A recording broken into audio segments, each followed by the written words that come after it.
It's Tenshi. Hi, it's Kaitlyn. Today we're going to be talking about cyberbullying, which is still a big issue today, especially with teenagers.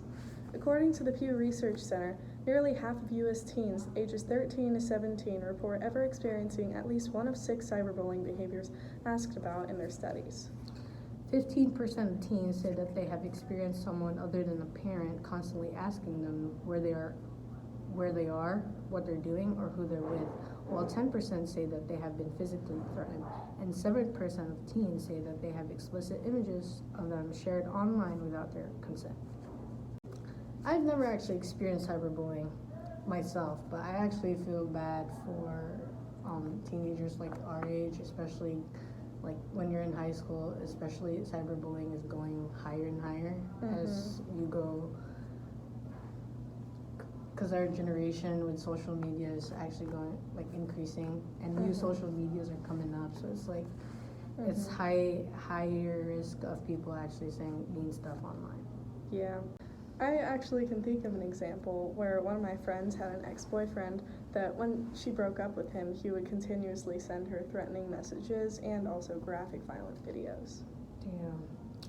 If I were her, just to find like a very safe, because everyone, especially us teenagers, we actually go date someone, right? And you're actually rushing to go through things. If I were to give her an advice, I would tell her to find someone that is you know him for a very long time, and someone that you just find at your high school, instead of finding people at random social media and just saying oh, hey, hi, what's your age and stuff, and you guys can start dating, and then once you guys break up online, then they can start blackmailing you.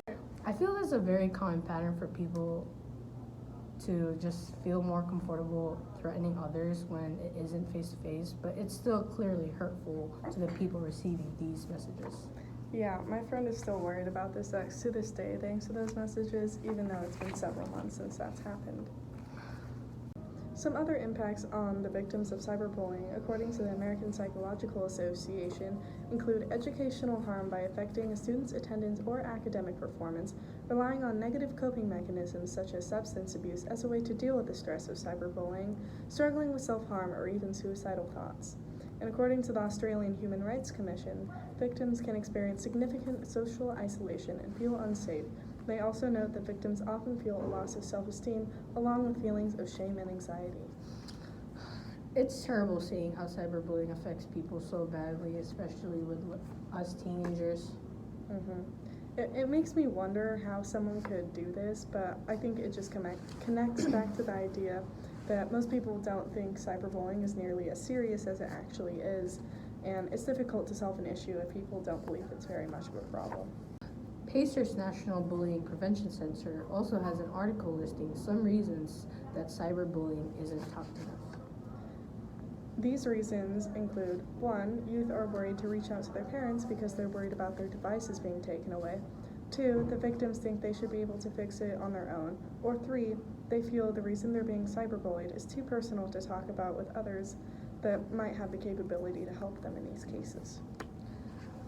Steps on how you can help with these cases. Number 1, let your friends and family know that you will not be judgmental towards them. You just want to help them. Number 2, tell them that cyberbullying is a very hurtful thing to experience and it's not a minor issue. 3, they can share with you anything that they feel hurt by, even though it's online. At the end of the day, the biggest issue within cyberbullying is that it's not addressed enough. Even if it's not face-to-face, it's still evidently very damaging to one's mental health. To solve this issue, we as a society need to destigmatize reaching out for help when struggling with cyberbullying. And that's it. This is the Tenshi podcast.